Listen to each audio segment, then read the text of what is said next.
entrevistar o professor da UFPB, Marcílio Franca, um estudioso das interações do direito com as artes, à procura de inspirações que permitam a melhor interpretação da lei na aplicação aos conflitos sociais. Professor, se há uma disciplina que se relaciona com todas as demais manifestações do pensamento humano, é o direito. Tanto é assim que já é clássica a expressão o direito e. O que permite ao direito essa capacidade de interação com outras disciplinas? Luiz Carlos, eu acho que o que permite é justamente essa raiz cultural do direito. O direito se reconhece isso há muito tempo, uma manifestação da cultura, tanto quanto são a literatura, a música, as manifestações artísticas em geral.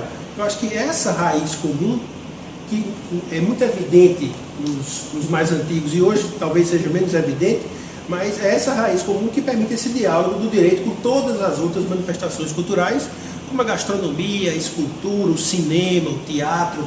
Já houve um tempo que essas manifestações culturais também exteriorizavam o direito. E hoje em dia, quando se fala em direito há apenas um resgate, então, dessa tradição que unia cultura, direito e manifestações artísticas.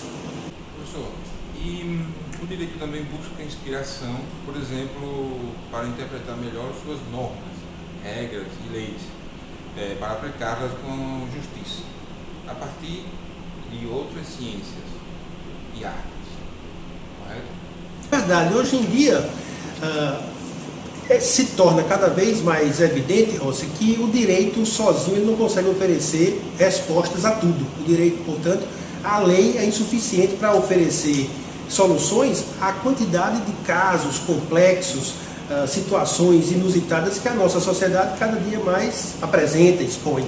Então, o direito, por conta dessa raiz cultural, o direito ele busca talvez novos argumentos, novas ideias, novas saídas em textos culturais presentes talvez em romances,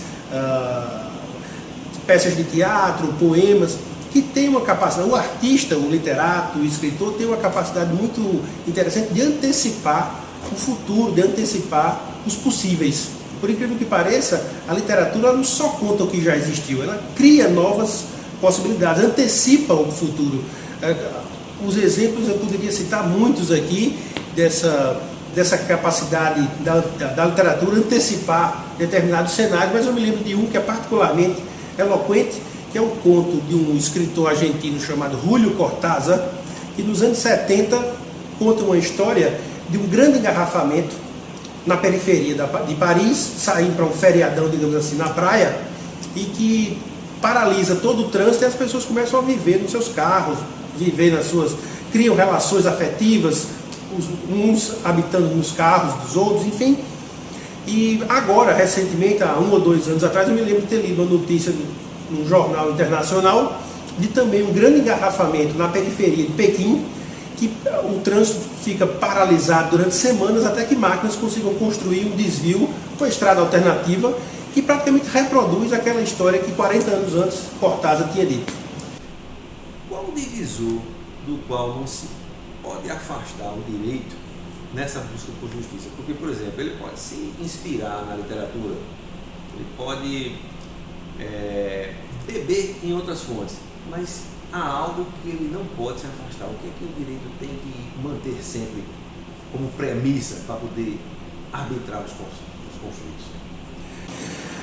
Eu acho que essa talvez seja das perguntas mais difíceis, Luiz Carlos, porque esse limite exatamente, é onde termina a realidade, onde começa a ficção, isso ainda é muito nebuloso, é pouco claro. O senso comum advoga a ideia de que o direito ele é racional, é lógico, ele pretende ser científico, mas isso é mais uma das ficções do direito, na verdade. O direito, embora embalado nessa aparente cientificidade, logicidade, racionalidade, ele também tem muito de passional, de artístico. Por exemplo, há uma questão imanente tanto ao direito quanto às artes, que é o limite da interpretação, até onde pode ir a autonomia do intérprete, até onde pode ir, que é também, por exemplo, uma questão relevantíssima no campo da música, por exemplo, até onde pode ir o maestro interpretando a partitura. Essa é uma questão ainda hoje insolúvel. E por que insolúvel? Por que não há um limite objetivo para a interpretação? Porque tanto o direito quanto as artes em geral, elas são essencialmente linguagem. E é próprio dos artistas, dos poetas, dos escritores, estarem sempre esgarçando, enlastecendo o tecido da linguagem. Então, quando você pensa que chegou no limite da linguagem, aqui é o dito. Abriu mais uma possibilidade. Apenas abriu mais uma possibilidade. Isso no direito é particularmente problemático quando você vê situações em que a Constituição apresenta um texto que aparentemente é óbvio, claro, que dispensa qualquer milindre interpretativo, e você vai e vê uma interpretação, uma decisão do Supremo Tribunal que põe de ponta cabeça o texto, e onde parecia algo límpido e translúcido, e claro e consensual, de repente o Supremo aponta, não, onde se lê X aqui, passa a se ler Y. Casos recentes são inúmeros na nossa jurisprudência, casos como esse, casamento, relações homoafetivas, coligações partidárias, aborto de anencefalo, a questão agora da prisão no segundo grau. Todas essas são questões que pareciam. O texto constitucional é o mesmo de 88, aliás, a gente está gravando no dia do aniversário da Constituição, isso é particularmente relevante, no dia do aniversário de 28 anos da Constituição. O texto da Constituição permanece relativamente estável, né? Obviamente com emendas relevantes, mas é ainda a mesma Constituição, e questões que pareciam nunca ter sido enfrentadas pelo Constituinte de 88 são hoje criadas, por assim dizer, pela jurisprudência constitucional. É uma espécie de releitura sem mutilar o texto. É uma espécie, justamente porque a questão interpretativa tem essa virtude de você. A interpretação não tem ponto de chegada, só tem ponto de saída. O texto ele consegue sempre se manter jovem, qualquer texto. A partitura musical, um poema, um código, sem que se precise alterar uma vírgula, só pela atualização hermenêutica, pela atualização interpretativa. Professor, a relação com a subjetividade da interpretação alimenta o sonho de justiça perseguido pelo direito?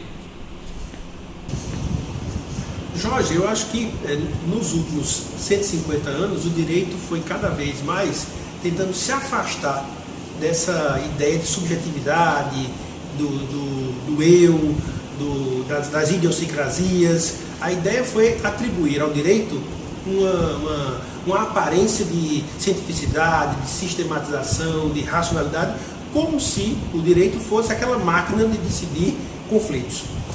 Só que isso, como eu disse, é apenas uma falsa aparência do direito. Se o direito ele é essencialmente linguagem, interpretação, não há como você distinguir o direito dessa dimensão humana que ele tem, própria das coisas humanas, de idiosincrasias, esse lado pessoal do direito, a passionalidade do direito.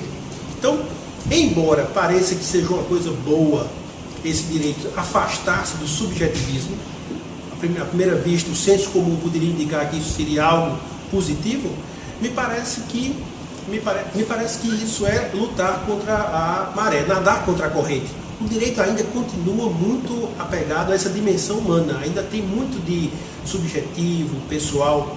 Por mais que iniciativas como o novo Código de Processo Civil, ferramentas processuais, a própria teoria do direito tentem dar essa aparência de logicidade, de racionalidade do direito, ainda não se consegue eliminar completamente essa dimensão humana, essa dimensão pessoal, subjetiva da decisão jurídica, da interpretação jurídica. E isso aqui, às vezes, confunde tanto o aluno, o pesquisador do direito, que vê a mesma decisão, a mesma norma jurídica, melhor dizendo, sendo interpretada de maneira tão díspare por dois tribunais ou por duas câmaras do mesmo tribunal. Às vezes a situação é a mesma, a norma é a mesma e a decisão é diferente.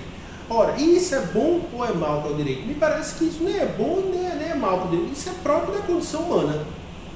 Talvez aí se explique porque a racionalidade que querem atribuir ao direito possa beber na inequação da subjetividade para a solução dos problemas. Né? Pois é, talvez uma saída criativa para o direito seja uma saída eficiente e criativa para o direito, seja encontrar nisso que poderia parecer um ponto negativo, fazer desse ponto aparentemente negativo algo positivo.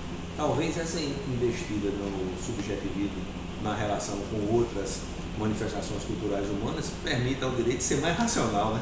Certamente, e também o fato de que talvez no momento em que o direito reconheça que essa dimensão subjetiva ainda está presente, ainda é uma dimensão fundamental, ele começa a se adaptar melhor, trabalhar melhor os seus institutos, os seus conceitos, para compreender melhor a sua função, a função dos seus autores.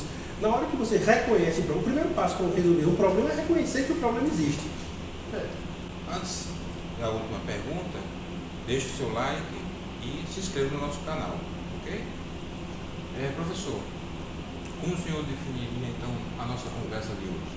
O direito Jorge, eu acho que talvez o conceito que melhor define a conversa de hoje, que eu tenho o prazer de fazer, aliás, a conversa inaugural, e agradeço já o convite, talvez seja a ideia de diálogo.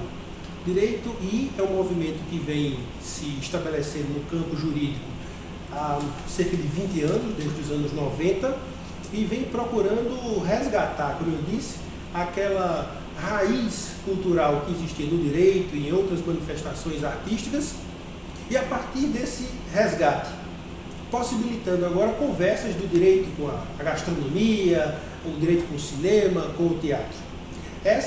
Todas essas conversas resumidas nesse movimento Direito ou Law and Ciências, 3 pontinhos, resume hoje uma série de linhas de pesquisa, livros, dissertações de mestrado, teses de doutorado, que vem tentando compreender o direito a partir de agora de uma perspectiva externa ou mais ampla do que aquilo que tradicionalmente se via nas faculdades de direito.